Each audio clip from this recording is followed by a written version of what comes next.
que é o efeito Kumbuka? Naruhodo. Bem-vindo ao Naruhodo, podcast para quem tem fome de aprender. Eu sou Ken Fujioka. Eu sou Altair de Souza. E hoje é dia de quê? Fúteis e úteis. Altair, vamos para os recados da paróquia. Quais são? Número 1, vai no iTunes Store, dê 5 estrelas e faça o seu comentário. Isso aí. Número 2, indique um episódio do Naruhodo para alguém que nunca ouviu o Naruhodo ou mesmo nunca tenha ouvido um podcast. Vamos aumentar o tamanho de nossa podosfera. E número 3, Altair. O número 3 é sobre ajudar a manter o Naruhodo no ar, Altair. Isso aí. E para contribuir, basta usar o aplicativo PicPay e assinar o apoio mensal de R$15. São 2 Coca Zero, querido ouvinte. Uma para o Altair e uma para mim. E como assinante, além da nossa gratidão, você terá 3 coisas. 1, você terá acesso ao grupo secreto no Telegram, ou seja, assinante pode conversar com a gente e com a comunidade de ouvintes assinantes. 2, você terá vantagens especiais. Por exemplo, assinante recebe os episódios no grupo secreto do Telegram antes de todo mundo. E 3, você receberá conteúdos exclusivos. Por exemplo, assinante recebe episódios que só são distribuídos no grupo secreto do Telegram. Então é isso, baixe o aplicativo PicPay e assine o apoio mensal. Com o PicPay você ainda vai poder pagar boleto, transferir dinheiro entre amigos, recarregar celular, sacar o saldo em qualquer banco 24 horas sem taxa. E olha só, no primeiro mês de apoio ao Naruhodo, você ainda tem um cashback de R$10. Isso mesmo, você assina e recebe R$10 de volta. Tá? Agradecemos desde já e participem, por favor. É isso aí.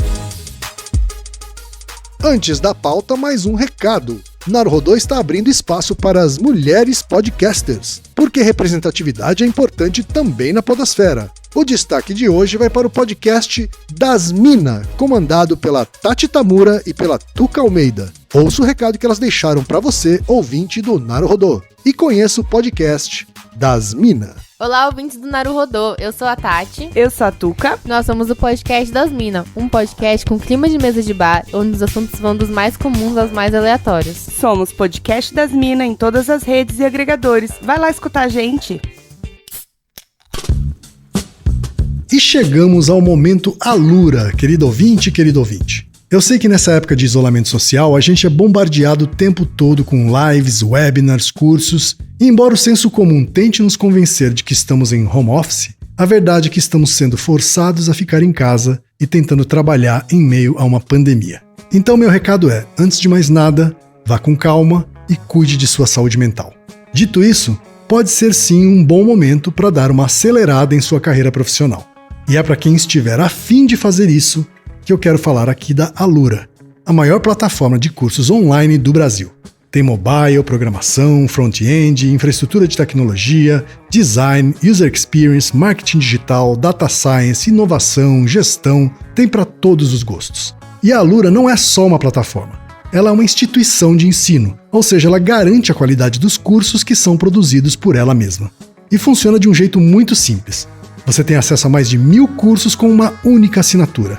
Agora a vantagem, ouvinte Naruhodo tem desconto de R$100. Mas para ter esse desconto, precisa acessar a seguinte URL, anota aí, alura.com.br/promoção/Naruhodo. Repetindo, alura.com.br/promoção/Naruhodo.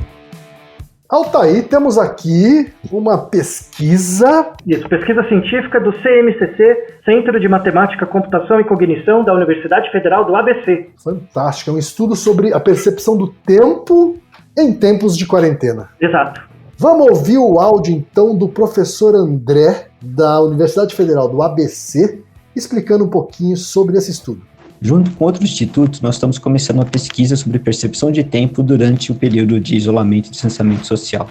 Muita gente está sentindo que o tempo está passando ou muito rápido ou que está se arrastando durante esse período. E a gente quer entender um pouco melhor o porquê. Para isso, a gente desenvolveu um questionário online que pode ser realizado no computador ou no celular e que demora uns 15 minutos para ser preenchido. A ideia é que as pessoas preencham esse questionário uma vez por semana durante todo o período de distanciamento. Mas caso elas possam fazer só a primeira sessão, ou caso elas percam algumas semanas, também não tem problema. Nosso objetivo é alcançar o maior número de pessoas, então, por favor, além de participarem, divulguem também a nossa pesquisa. Nós gostaríamos de ter pessoas de diferentes regiões do Brasil, com diferentes profissões e formações participando. Então, por favor, participem, divulguem e compartilhem. Obrigado. É isso aí, Altair. Então, vamos ajudar a divulgar isso aqui? Sim. O endereço é neuro.ufabc.edu.br/timing. Timing se escreve T-I-M-I-N-G. Para facilitar, a gente vai também divulgar esse link em todos os nossos perfis de redes sociais do Naruhodô. E a pesquisa é aberta a todo mundo que tiver interesse. Então, participe da pesquisa. Todo mundo, exatamente. Não é só gente da academia, muito pelo contrário. Né? Eles querem a sociedade em geral, é isso, Altair? Isso, de 9 a 90. Participe e envie para todos os seus amigos e parentes. É isso aí. Altair, hoje o episódio é especial, hein, Altair? Porque quem mandou a pergunta é uma pessoa especial, muito relevante. Vamos tentar resolver um problema que o assola há décadas. Pois é, Altair. A pergunta de hoje foi originada, Altair, de um cara muito especial, meu amigo, meu brother, Luiz Gino. Ouvinte também do Naruhodô. Verdade, mas principalmente membro honorário do Braincast. A pergunta que nasce do dilema dele tem a ver com uma história que ele viveu. Uma história, inclusive, que ele contou no Braincast. Um caos. É, exatamente. Vamos ouvir essa história, então? Bora. Pedir pro Higino contar rapidinho o que aconteceu. Entusiasta do programa Desafio Sob Fogo, um desafio de cutelaria proposto pelo History Channel, eu estava reunido na minha casa com a minha digníssima, um amigo e uma amiga, para acompanhar a estreia da segunda temporada desse programa maravilhoso. Em determinado momento, a gente estava com comes e bebes em casa. Em determinado momento, eu fui servir um pouco de amendoim japonês e também um pouquinho de torcida, sabor churrasco ou sabor pimenta. E aí, alguém estava abrindo o saquinho de amendoim de torcida e ia comer dali mesmo. Falei, não, pera aí que eu vou lá dentro pegar uma cumbuca para servir vocês direito, a gente comer direito, afinal de contas, isso aqui é uma casa de respeito. Uma casa onde as tradições são respeitadas. Aí, quando eu falei que ia pegar a cumbuca, minha amiga comentou, falou, nossa, cumbuca, faz tempo que eu não ouço essa palavra. Hoje em dia o pessoal fala bowl, né? Mas cumbuca é tão mais legal, né? Aí a Aninha comentou, não, é verdade, a gente aqui em casa fala cumbuca sempre. Aí o outro camarada falou, nossa, cumbuca, que palavra engraçada, né? Cumbuca, é super sonora, né? Aí a gente falou cumbuca algumas vezes e tal. E aí depois de poucos minutos, um dos amigos, acho que o camarada tava olhando o celular dele no Instagram, e aí apareceram anúncios de jogo de cumbuca. E aí foi isso, basicamente. Foi uma reação quase que instantânea, assim. Poucos minutos de separação entre a fala e a oferta de publicidade digital. E o resto é história. Altair, então, essa é a história por trás do efeito cumbuca, Altair. Virou uma expressão no Braincast e, quiçá, no Brasil. Pois é, vamos ver o impacto disso, né? Vamos ver pelo grau de pessoas que será atraído por esse tema indescritível, mas cientificamente explicável. É, assim, mas esse tema é importantíssimo, né? Porque a gente está vivendo uma quarentena e acha que esse tema não é importante. Não. É claro que é importante. Não, fundamental. Não é? Ainda mais porque a gente nunca esteve tão conectado na internet por tanto tempo quanto agora, né? É verdade. Vamos ter elementos para conseguir testar essa hipótese da presença ou ausência de sincronicidade entre os ocorrerem na sua vida e outros eventos que aparentemente estão desconectados causalmente do primeiro ocorrerem também. Inclusive, assim, o Higino, ele está convencido de que nada é por acaso. Ele tem certeza que os celulares e computadores estão nos ouvindo o tempo todo e é por isso que isso acontece. Pode existir uma outra explicação também, né, Otávio? Não, mas pode ser que ele esteja certo. A questão é que no final desse episódio você consiga ter elementos para tecer uma hipótese testável sobre o fato do Higino estar convencido pela razão correta ou não. É essa a ideia. Bom, vamos lá. Primeiro eu quero perguntar para você fale livremente. O que para você é aleatoriedade? Coisas aleatórias. Bom, o meu primeiro contato com a aleatoriedade, Otávio, foi quando eu virei programador. Isso, tem a ver com isso. Que tem a função randomize. Isso, range. Né? Isso, que é a função de você randomizar, não sei nem se existe esse verbo em português, né? Ou seja, gerar aleatoriamente uma variável. Uhum. É como se fosse um sorteio, vamos dizer assim, né? Sim. Como se o computador fizesse um sorteio. Uhum. Né? Eu acho que para mim é essa a primeira explicação, a primeira definição de aleatoriedade que eu tive. Você encontra aleatoriedade na rua? Assim, no seu dia a dia, você enxerga coisas que são aleatórias para você? Sim. Eu acho que não só na rua, né? Inclusive em casa, porque é onde a gente está passando mais tempo agora. Uhum. Enxergo sim. Então você acha que a aleatoriedade tem a ver com o fato das coisas acontecerem sem o seu controle sobre elas ou pela sua ignorância do fenômeno que gera esses eventos? Eu diria que é uma mistura das duas coisas. Então a ideia é atacar esse fenômeno desses dois lados.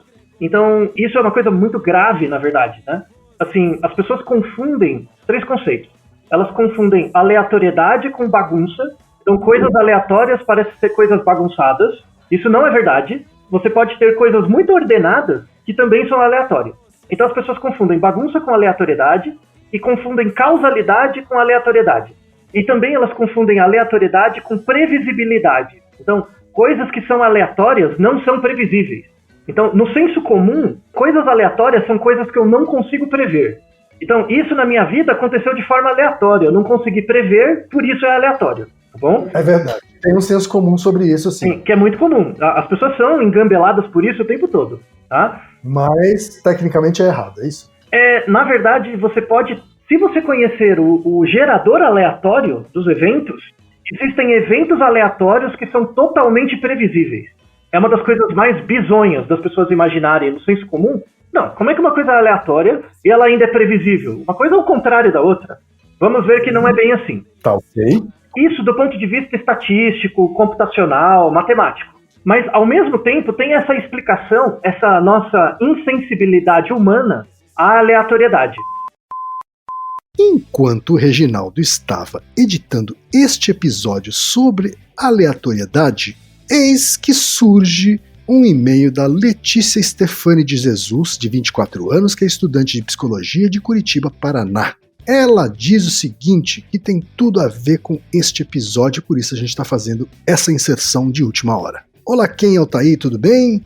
Eu estava ouvindo o episódio 230, e nesse episódio Ken perguntou se esse fenômeno, quando tomado como regra, não seria uma aleatoriedade forçada, no sentido de que eu posso olhar várias vezes para várias pessoas e elas não me olham de volta. Mas quando uma pessoa olha de volta uma vez, nesse momento eu me lembro da estranheza desse fenômeno e torno ele uma regra. Enquanto ele estava falando isso, eu estava pensando que essa é basicamente a explicação do comportamento supersticioso.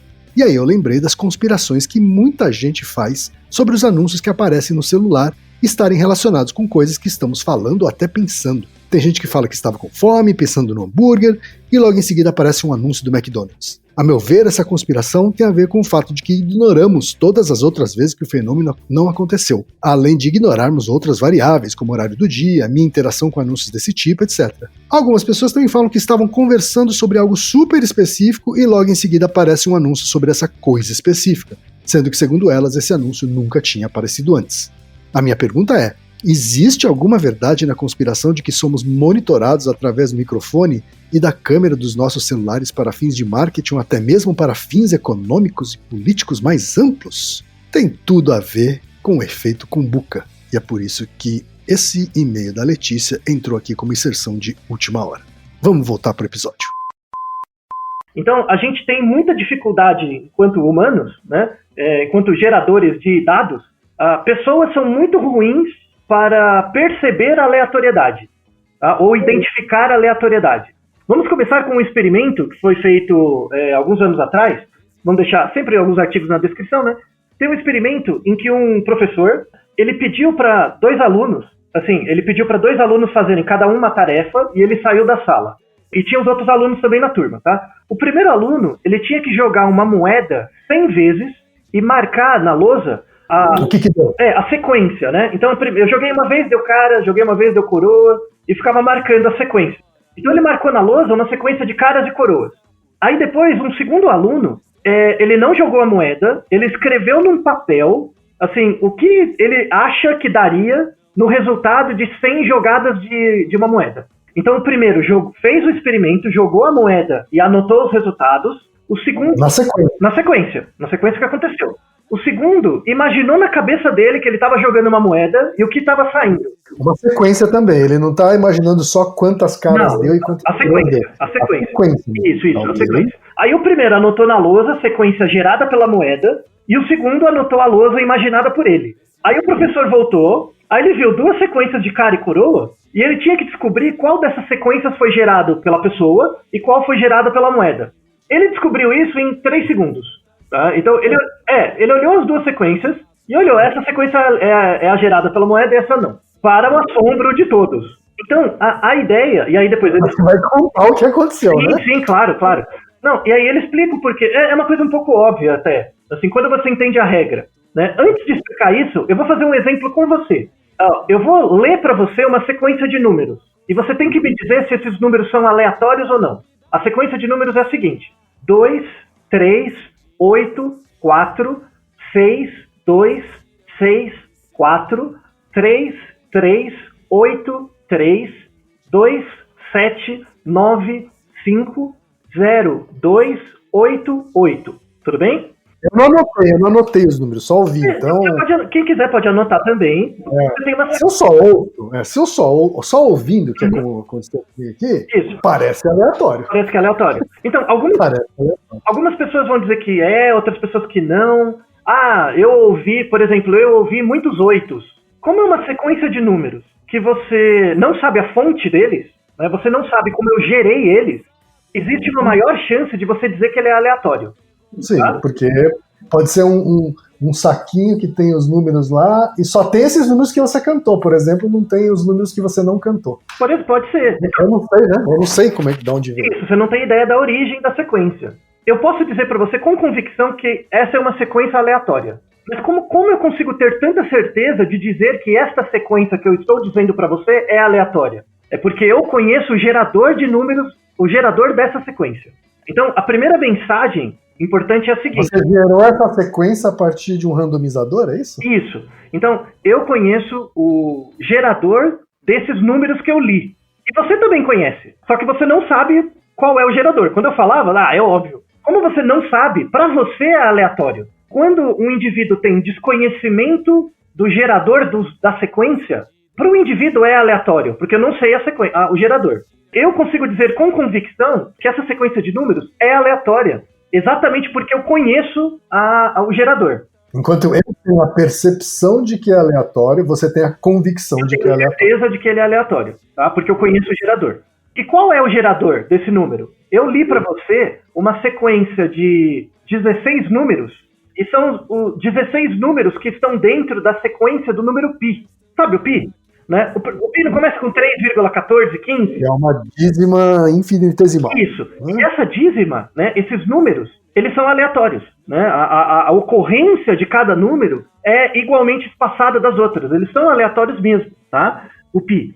Então, se eu digo para você, essa é uma sequência de números que está dentro do π. É fácil, né? Então você já sabe o gerador, mesmo sabendo que os números são aleatórios, como você conhece o gerador, você consegue identificar a sequência. Os números são previsíveis. Então veja que interessante. Eu te dou uma sequência.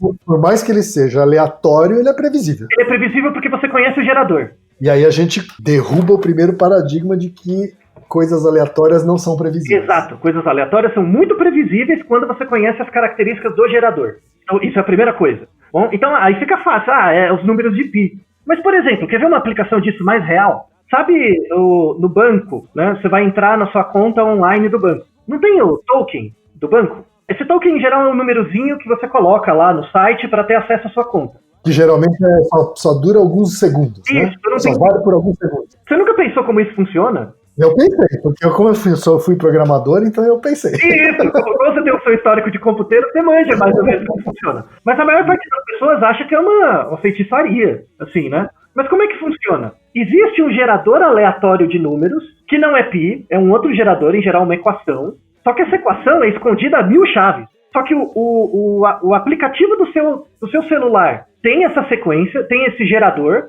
e o banco também tem o mesmo gerador. E os dois aplicativos. Que a gente chama de chave dupla, né? Isso. E os dois algoritmos, né, essas duas equações, elas geram números a cada 10 segundos, algo do tipo. Tá? Elas geram uma sequência de números a cada 10 segundos. E o algoritmo do seu celular e o algoritmo do banco são sincronizados por causa do relógio. Por causa do relógio, né, do tempo. E aí, então, na hora que você coloca no computador a sequência de números que está no seu celular, o banco vai validar com a sequência que está nele, no próprio banco, né, naquele momento de tempo. Se as duas sequências batem, aí ele abre o acesso. Aliás, eu já usei muito o relógio como uma das variáveis para gerar alguma coisa aleatória. Isso, é muito utilizado. É muito utilizado. Então você tem um algoritmo, esse algoritmo tem que estar sincronizado com o outro, com alguma coisa muito confiável, que em geral é o relógio, porque o tempo passa igual para todo mundo, para você conseguir validar. O que o hacker faz? O hacker, ele não quer descobrir qual a sua senha, ele quer descobrir um algoritmo. Porque se ele descobre o algoritmo, ele consegue prever qualquer resultado que vai ocorrer. Então, uma coisa super importante é, se você tem o gerador, você consegue prever qualquer sequência aleatória, dado que você conhece o gerador. Isso para as pessoas é uma coisa inimaginável, é algo muito esquisito, né? Então, voltando depois no exemplo da moeda, né, de você comparar uma sequência de caras e coroas jogadas de uma moeda com uma sequência de caras e coroas imaginada. Como que você descobre de cara que a sequência de cara e coroa, qual você descobre qual é a mais aleatória? Porque o jogar de uma moeda, ou cair cara, ou cair coroa, existe uma distribuição de probabilidade matemática para isso, né? Que é uma equação. Então, como uma moeda tem cara e coroa, qual é a distribuição de probabilidade de um evento que pode acontecer sim ou não? Cara ou coroa? O nome dessa distribuição é chamada distribuição de Bernoulli. Isso é conhecido, você estuda no primeiro ano de curso de exatas, assim. A distribuição de Bernoulli, ela descreve uma sequência de eventos que pode acontecer sim ou não. Ou cara ou não cara. Se você sabe a equação de Bernoulli, você aplica essa equação nos dados que você tem, na sequência, e aquela sequência que se ajustar à equação que você tem é a sequência aleatória. Tá? Porque eu tenho gerador. Até aí tudo bem.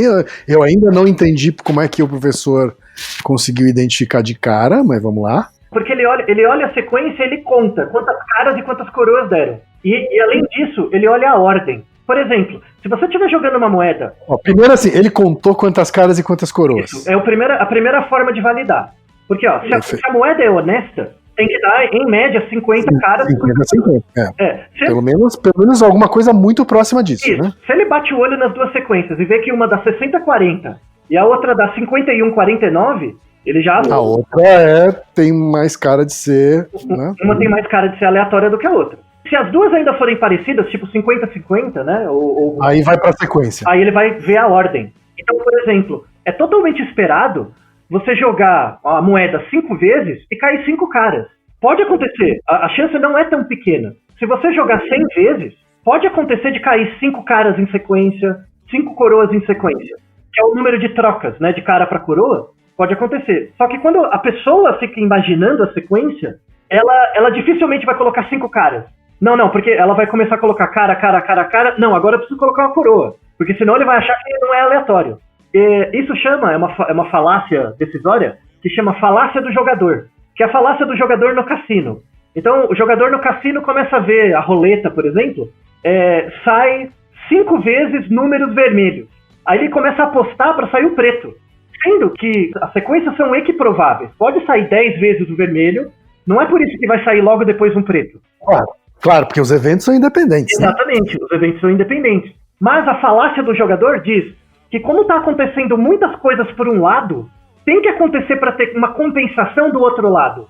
E daí que a gente começa a sair da estatística e vai um pouco mais para coisas humanas. A gente vai aproximar um pouco do Higino agora. Agora chegamos no Higino. Então, tem que ter essa introdução inicial, né? Para a gente começar a entrar na questão mais psicológica, tá? Porque a primeira parte, ela é totalmente matemática. A segunda parte, ela é um pouquinho mais psicológica. Um detalhe importante para fechar essa primeira parte. Você só sabe que uma sequência é aleatória quando você conhece o gerador dela. Então, se eu te dou uma sequência de números e você só tem ela como referência, você não sabe se é aleatório ou não, tá? Sim. Você só sabe se eu te dou o gerador, se eu te dou a função que gera os números. Que foi exatamente o que aconteceu agora há pouco quando você me deu a sequência. Estava dentro de π, mas eu não sabia que fazia parte da dízima periódica de π. Por isso que você consegue prever, apesar de ser uma sequência aleatória, você tem o gerador. Isso mostra que coisas aleatórias previsíveis são extremamente úteis pra gente.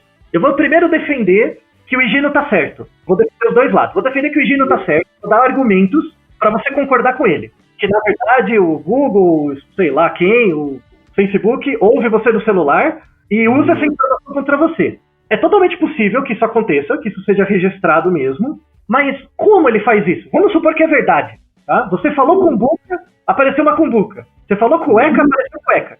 Quando você digita no seu, sei lá, você manda um e-mail, escreve a palavra cueca, e logo depois aparece anúncios de cueca, faz sentido. Você percebe que você está sendo monitorado e o algoritmo pega palavras relevantes, né, que você está produzindo de forma teoricamente aleatória, mas ele retira a aleatoriedade quando ele te manda um anúncio, tá? Você entende? Então, vamos supor que você é um gerador aleatório. É engraçado, inclusive, se começasse a aparecer anúncios de cueca. Pode acontecer qualquer coisa. Mas vamos lá. Aí daí vai, aumenta seu pênis, tudo, né? Vai tudo, né? Vem o spam, vem tudo. Pode acontecer. Para falar um pouco sobre isso, eu convidei um grande amigo meu, um pesquisador muito sério, estatístico, né? Que já trabalhou, inclusive, criando algoritmos para avaliar a aleatoriedade de sistemas, que é o professor José Siqueira. Ele mandou um áudio explicando o que é quais são as características relevantes de uma sequência aleatória previsível. Eu vou discutir a partir daqui. Então vamos ouvir o professor doutor José de Oliveira Siqueira, que é graduado em Estatística pelo Instituto de Matemática e Estatística da USP, é mestre e doutor em Administração pela FEA-USP e pós-doutor pelo Departamento de Matemática do Curran Institute of Mathematical Sciences da New York University. Atualmente é docente e orientador do Departamento de Patologia da Faculdade de Medicina da USP, do Departamento de Psicologia Experimental do Instituto de Psicologia da USP e do Programa de Mestrado em Bioestatística do Departamento de Estatística da Universidade Estadual de Maringá.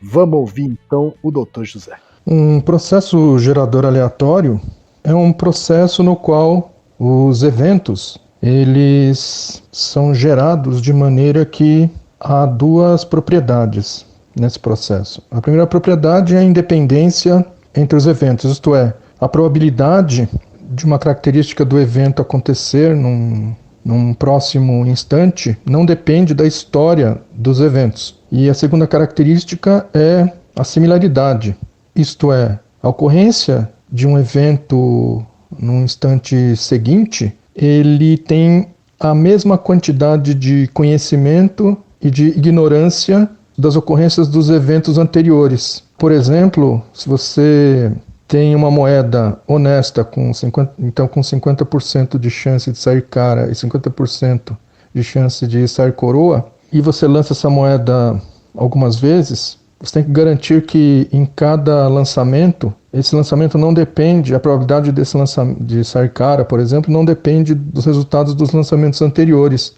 E a similaridade significa que as condições nas quais a moeda é lançada, elas são as mesmas em todos os lançamentos. Essas características são muito difíceis de serem conseguidas na prática, mas teoricamente constituem um referencial importante para definir o que é um processo gerador aleatório. Altair, ele tocou aqui, falou de um jeito mais sintetizado, vamos dizer assim, de coisas que a gente tocou aqui, né? Sim, e mais formal, né, também. E ele tocou em dois pontos fundamentais, quais são as duas características de um gerador aleatório, que é a independência e a similaridade. Então, exato. Inclusive, ele falou da dificuldade da similaridade, né? Na prática. Né? Na prática, você ter exatamente as mesmas condições em cada um dos eventos independentes. Exatamente. Que é a grande dificuldade. Né? Você joga uma moeda e pode ser que agora bate um vento, que não bateu no evento anterior. Né? Muito bem.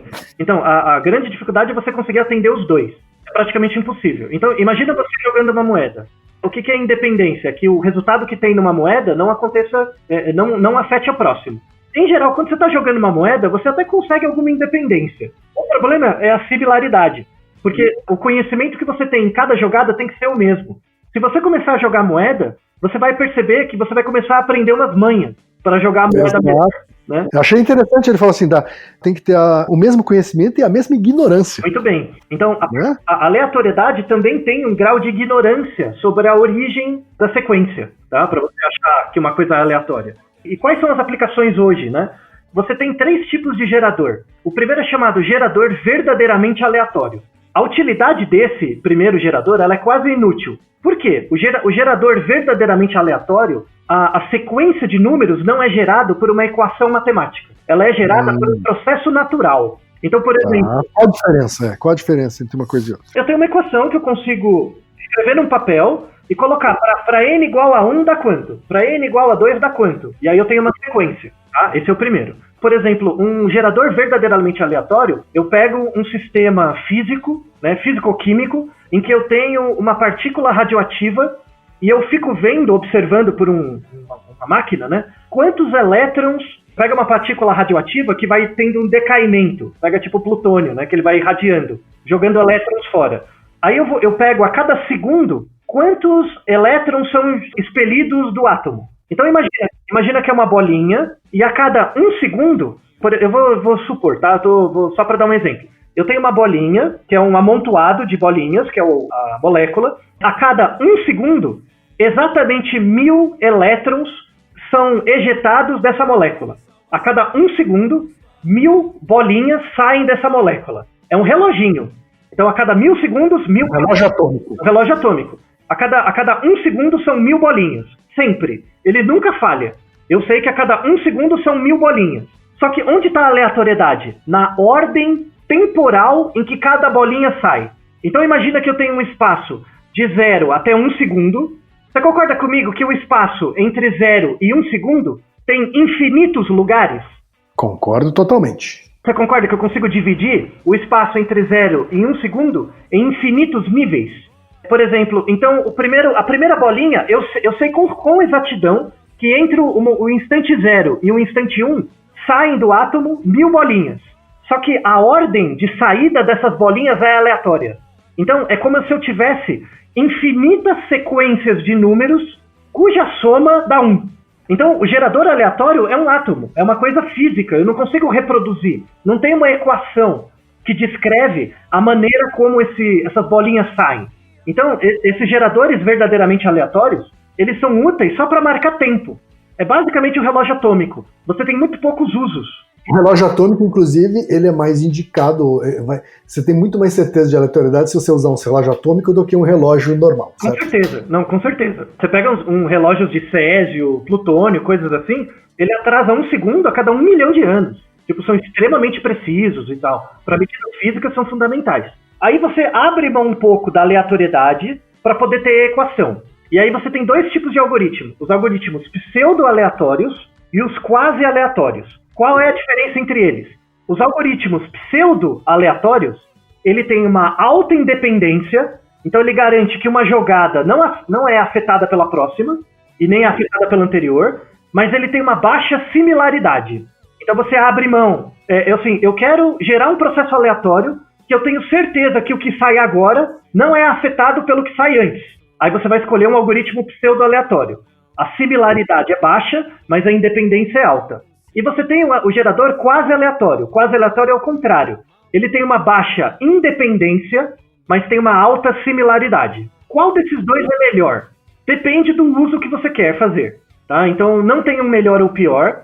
Se você usa Excel, né, o Excel gera números aleatórios lá. Você põe igual, aleatório, entre alguma coisa. Né? Tem lá a função, né? Tem a função aleatória. Aquela função ela não é verdadeiramente aleatória. Ela é quase aleatória. Então ela tem uma baixa independência das medidas, tem uma dependência entre os números que saem, mas tem uma maior similaridade. Para o seu dia a dia você resolve várias coisas, o banco, coisas do tipo, criptografia, em geral é uma discussão muito quente nessas áreas. Como que você faz algoritmos cada vez mais complicados para você ter dificuldade de interpretar, mas para ele gerar números cada vez mais aleatórios. Então tem toda uma discussão em relação a isso. Só para você ver, né? Então, se você vai, por exemplo, no Google, o Google ele tem algoritmos que ele analisa, ele não sabe que é você que mandou o e-mail. Em teoria, tá bom? Eu estou baseado nos termos de uso do Google, tá bom? Eles podem estar mentindo. Vamos supor aqui que os termos e condições ali que a gente dá de acordo estejam realmente sendo cumpridos. Você nem lê, você nem sabe, mas enfim. Então, imagina que eu extraio do banco de dados dos e-mails do Google um monte de texto. Eu não sei se o texto é seu, tem o seu misturado com um monte de coisa. E aí eu vou vendo o quão aleatórias são as palavras aparecendo. Porque tem algoritmos disso não só para números, para palavras. Ou mesmo para letras também. Então, palavras que aparecem meio aleatoriamente, parece que elas não são muito relevantes para as pessoas. Porque a frequência delas é estável. Se eu observo algumas palavras que aparecem mais do que eu espero, ou seja, elas perdem a aleatoriedade, quer dizer que elas são relevantes para as pessoas. Então eu consigo identificar certos assuntos que estão mais em voga, pela baixa aleatoriedade deles. Então quando eu pego uma sequência de palavras, de termos, e eu vejo que ele encaixa num modelo que descreve padrão de palavras aleatórias, isso quer dizer que as pessoas estão falando com a mesma frequência dos temas. Então não tem nada relevante. Quando um tema dispara, aí eu consigo ter um alarme de que algum assunto vai ficar quente. É basicamente o que o Google Trends faz, né, para pegar assuntos e tal. É uma matemática muito interessante, assim, a estatística estocástica muito interessante. Recomendo um Naruhodo passado, que tivemos um grande professor, referência nacional de processo estocástico, professor Milione, que é o Naruhodo 170, que é aquele, se para conseguir algo basta acreditar, o querer muito, que a gente fala dessa nossa insensibilidade à aleatoriedade. Então, assim, como esses algoritmos existem? Existem algoritmos capazes de captar e ver a frequência que certas palavras aparecem. Esses algoritmos existem.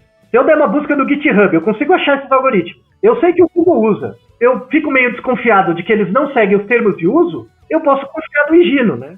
Tá? Sim. Só que o Higino... A hipótese do Higino estar certa existe. Existe a probabilidade, ela diverge para algo diferente de zero. Existe a possibilidade. Agora eu vou dar um argumento ao contrário, tá? De que o Higino pode estar errado. Que é quando você sai de toda essa discussão estatística e tal, né? Espero que tenha ficado claro até aqui que a aleatoriedade existe e ela é previsível muitas vezes. A aleatoriedade não é bagunça. Você pode ter coisas muito ordenadas que são aleatórias. É um viés seu, é um viés das pessoas. Quando você olha para uma paisagem muito bonita e você olha, nossa, isso aqui é muito bonito, não é possível que tenha sido feito pelo acaso. É possível sim, tá?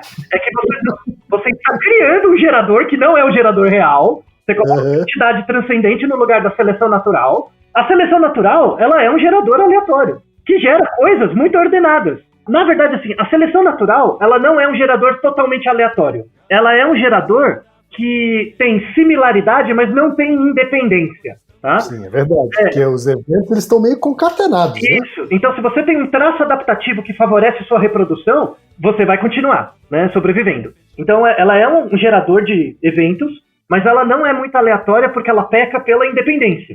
Mas a similaridade até vai, mas a independência é o que mais grave na seleção natural. Por isso que coisas muito bonitas e ordenadas podem ser simplesmente o vento, a água, o acaso. Tá? Não é nada muito além disso. Mas como nós somos insensíveis a isso, aí entra a questão psicológica, de que o Higino pode estar errado. E é uma discussão que vem agora da psicologia, né, que é dos anos 50. Existia uma discussão nos anos 50 entre um psicanalista e um físico, tá? Que é muito interessante para trazer aqui. Que é a discussão entre o Jung, o psicanalista Jung. Em 1952 ele escreveu um texto sobre um termo que ele elaborou, que é chamado sincronicidade. Qual é a definição de sincronicidade para o Jung? Ele parte do pressuposto de que eventos, mesmo apesar de eventos, dois eventos diferentes, que acontecem por acaso conjuntamente, eles podem não ter uma relação causal, mas eles podem ter uma relação relevante. Então, o que isso quer dizer? Dois eventos que acontecem no mesmo momento, mesmo que não tenha causalidade entre eles, gera sentido. É isso que acontece todo dia na sua vida. Você olha para alguém, é igual o nosso Naruhodo, né? Você olha para alguém, a pessoa olha para você, vocês se apaixonam. Não é porque dois eventos não têm relação causal que a ocorrência deles não pode gerar um sentido posterior. E o Jung estudava muito isso. Apesar das pessoas... E o Jung também não ajuda muito, né? Verem o Jung de uma forma muito pseudocientífica, boa parte da teoria dele mas a fase inicial dele, ele tem definições muito boas. Essa definição da sincronicidade é algo muito interessante, porque mesmo eventos que eu sei que não são causais, eles geram um sentido no agente. Então, tudo bem que, tipo, caiu um raio e eu espirrei, né? Então, eu espirrei por causa do raio. Mas o fato é que, mesmo o raio não tendo relação com o meu espirro, eu vou lembrar disso. Verdade. Tudo bem? Vai fazer uma associação meio automática, né? Isso. Se você faz essa associação, você cria um sentido. Então, você não tem uma relação lógica ou uma relação causal. Você tem uma relação estética. É uma relação mais ligada à arte, à percepção. Então, a terapia junguiana, por exemplo, ela se baseia muito num processo que é chamado individuação. O processo da individuação não importa muito se o que aconteceu é verdade ou não, mas como as pessoas ligam eventos que aparentemente não tem muito a ver, mas geram um sentido na pessoa, e aí passa a ter a ver, entende? Então, tipo, você bateu o carro e viu a luz, mesmo essas duas coisas não tem nada a ver uma com a outra, você cria um sentido em você que você carrega como um significante para mudar coisas posteriores na sua vida, né? Verdade. Então é uma coisa sem causalidade, mas que gera causalidade por um viés seu. Então, essa explicação do Jung faz sentido, mas não do ponto de vista científico, do ponto de vista estético para a história da vida daquele indivíduo. Mas esse nosso viés faz com que, então, uma coisa, a princípio, aleatória, se torne causal. Exato, porque a gente cria uma relação mnemônica entre os eventos, né? A gente cria uma relação de memória com eles, geralmente, principalmente uma memória afetiva, e essa memória afetiva vira uma base para outras coisas. Então, às vezes vira base, inclusive, para traumas, né? Exatamente. Não, trauma, repressão, todos esses tipos de coisas. Que era o que o Jung mexia muito, né? Tal. De fato, na realidade, os eventos não têm uma relação causal. Não é? Claro que não. Mas como cria um sentido, a partir do momento que você percebe esse sentido e você faz a engenharia... Na nossa mente, você criou uma causalidade, né? Isso. Mas aí a ideia da terapia é fazer a engenharia reversa. É mostrar, olha... Você tá vendo que naquele momento, naquele contexto, você juntou essas duas coisas? Mas, na verdade, elas não têm relação? Ou seja, você tenta desfazer uma relação estética que o indivíduo criou nele mesmo. É uma coisa dele. Não é uma coisa científica. É uma coisa não científica, mas não quer dizer que é pseudocientífico. O que é pseudocientífico? É eu dizer pra você que você está deprimido porque os seus chakras não estão alinhados, porque você não reprogramou a porra do seu DNA. Tá? E não levou em conta a posição do signo em Plutão. Exato. Ou seja, você junta toda uma explicação externa ao indivíduo e você acha que essa explicação externa é o gerador aleatório dele, quando não é. Quando, na verdade, você tem que olhar para dentro da pessoa e perguntar qual era o seu contexto naquele momento. Por que você associou esses eventos? A questão não é olhar para fora e trazer o coaching quântico, DNA reprogramador, sei lá do que. Né? A questão é olhar para o indivíduo, o comportamento dentro do indivíduo. Qual é o seu contexto estético? Só que aí você dá... Como isso é muito perto da pseudociência, né? Porque o cara formado para ser terapeuta... Tem um monte de gente que faz terapia de final de semana e fica aprendendo um monte de explicações causais, estapafúrdias, que não explica nada do evento, né? Ou seja, eu treino você para desenvolver um gerador aleatório que não explica porra nenhuma do meu comportamento, mas eu faço você acreditar que explica, e aí gera uma causa em cima de uma causa. Ou seja, você desgraça a minha vida, entendeu? Com o raio do seu coaching quântico. E é por isso que a explicação junguiana se aproxima muito da religião. Então, até a página 2, o Jung é genial. Ele pega essa ideia da sincronicidade. Não, tudo bem, não é que duas coisas são causais, mas o fato delas acontecerem juntas gera um sentido que depois vira causal. E o trabalho da clínica é você desconstruir essa relação estética. Genial. Agora, associar isso com coaching quântico é sacanagem. Né? Aí já não é culpa do Jung. É culpa dos pós-jungianos, né? Que estudam mal autopsicologia. Né? Já não. A culpa dos junguianos é diferente da culpa do Jung. Muito bem, igual Piaget, igual todos os outros. Exatamente, eu não atribuo culpa ao Jung, não. Isso, a culpa não é do Kotler, ela é dos cotlerianos, né? Tá. Mas não, teve um cara... Não, o Kotler é desgraça. O Kotler marketing é foda, né? Não tem como. Enfim, mas na mesma época do Jung, quando o Jung veio com essa ideia de sincronicidade e tal, é uma ideia bacana, né?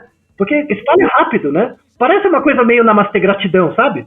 Que se a pessoa não estuda, ela estuda por cima, é uma coisa que pega muito, sabe? E aí o Jung teve um crítico na época dele, que era um ganhador do prêmio Nobel, que é o Wolfgang Pauli. O Wolfgang Pauli é o ganhador do prêmio Nobel, é um dos precursores da mecânica quântica também. Tem o nosso Naruhodo, se existe cognição quântica, ele estava naquela primeira fase da física quântica, o Pauli. E ele era muito crítico do Jung, ele falou, mano, você está confundindo causalidade, né, com coisas subjetivas. Não é isso, tá?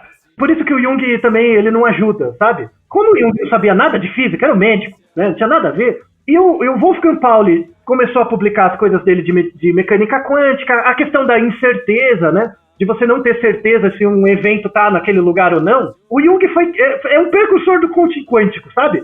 Ele foi um dos primeiros que começou a pegar e falar uma asneira, que era assim, não, mas a física também é baseada em incerteza, assim como a sincronicidade. Fudeu. Ele pegou coisas de níveis diferentes e colocou no mesmo patamar. Deu ruim. entendeu? Porque são coisas de causas diferentes. A explicação da sincronicidade, da causalidade pela sincronicidade, é uma explicação eficiente. Ela não tem causa material e formal. O fato de você ter batido o carro e aparecido a luz, existem causas materiais e formais, existem outros mecanismos que explicam esse evento que você não tem acesso a eles. A única coisa que você tem acesso é, bati o carro, apareceu a luz e o que eu senti. Então, a relação entre sincronicidade e física quântica não existe. São relações de níveis diferentes. Uma é do nível eficiente, estético, da vida daquela pessoa, outra é do nível material e causal da física. Como eu consigo, e aí finalmente a pergunta do lado mais psicológico, né, para tentar ajudar a Higino, como eu consigo saber, né, como eu não sou do Google, eu não sou programador, eu não sei se, sei lá, se o Google está me perseguindo. Não sei se a Kumbuka, o Google ouviu ou não. Como que eu consigo testar? Tem dois jeitos. O primeiro é o teste do ponto de vista da causa material e formal, que é tentar entender o mecanismo do celular. Então eu vou tentar fazer uma pesquisa para ver os algoritmos, ver se de fato o Google consegue ouvir as pessoas. Porque se eu descobrir isso, e descobrir que ele ouve, eu já respondi a pergunta. Pronto, né? Já resolvi de um lado. Então já resolvi do lado do mecanismo, né? Do mecanismo material e formal. Mas tem uma outra coisa que é subjetiva. Então, eu não sou um programador, eu não sou engenheiro, eu não tenho acesso, não conheço ninguém no Google, não sei. Como é que eu consigo minimizar essa incerteza para mim, do ponto de vista estético, da minha causa eficiente? É você tentar fazer pequenos testes. Então, seria o quê? Você tentar fazer engenharia reversa. Se eu tava lá, comendo torcida, sei lá, o biscoitinho japonês lá, o negocinho japonês. Amendoim japonês. Amendoim. Isso. Eu tava comendo... O amendoim numa forma superior. Isso. Se eu tava comendo um amendoim lá, e falei de Kumbuka, e logo depois apareceu, eu posso fazer o teste com outras palavras. E aí eu faço um teste sistemático com várias palavras, e vejo a frequência de vezes que apareceu anúncios depois e não apareceu. E eu posso pegar palavras conhecidas e palavras esquisitas. Eu posso pegar, por exemplo, Kumbuka, como é algo raro, né? Posso pegar a palavra perdigoto. A palavra perdigoto é uma palavra que não aparece muito bem. Muito, né? A palavra rara. Nunca vi um anúncio de perdigoto. Ainda bem. Tá? Depois você procura no Google pra você ver o que é. Né? Tomara que vocês não anunciem isso, viu? Misericórdia. Mas enfim. Aí aparece o escafandro, né? Aparece uma coisa assim, escafandro. Você faz o teste e vê se aparece depois. Se a frequência de vezes que aparecem anúncios frente a palavras que você fala, em relação a palavras que você não fala, for a mesma, a gente volta no começo do episódio, que é aquele exemplo das moedas, né? Ou seja, você criou uma metodologia para testar se uma sequência de eventos é aleatória ou não. Se você conseguir fazer isso, é que aí as pessoas têm preguiça, né? Mas se você conseguir fazer isso e, sei lá, um mês, todo dia, você fala uma palavra perto do celular e vê, marca o tempo até aparecer um anúncio ou não. Nós temos uma insensibilidade muito grande a eventos que não são relevantes pra gente, né? Claro, exato. É uma coisa que eu ia perguntar, inclusive, pra você, porque vamos supor que o Higino esteja errado e o Google não está ouvindo. Sim. Tá? Mas apareceu lá um anúncio de Kumbuka, sei lá, 15 minutos depois que falaram Kumbuka várias vezes. Tá? Tem um viés aí, né, da gente ter percebido aquele anúncio. Exato. E você tem que excluir esse viés. Que é isso que não acontece na sincronicidade. O que acontece na sincronicidade, que é a relação estética, é exatamente a pergunta contrária. Por que você reparou exatamente nessa coincidência e não em todas as outras? Eu e você estamos no mesmo ambiente. E acontece um evento com nós dois. Por que você escolheu reparar nisso e eu naquilo?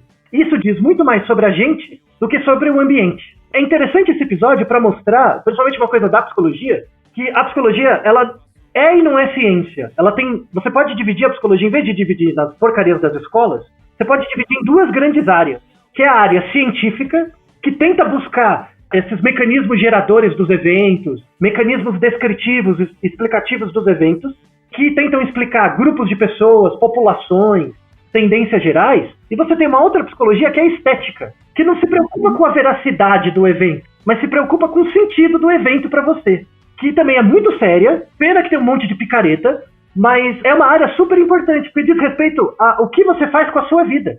A sua vida, você mesmo, você é indivíduo, diz respeito ao indivíduo e não ao grupo. Então a gente tem uma psicologia que vai do todo, da parte por todo, e uma outra que vai do todo para parte. E a ideia é que os psicólogos sejam formados nessas duas áreas. A ideia é que o psicanalista tenha uma formação no método científico para saber como ele funciona, para ele conseguir ler melhor trabalhos para melhorar a área dele, estética. E o contrário também.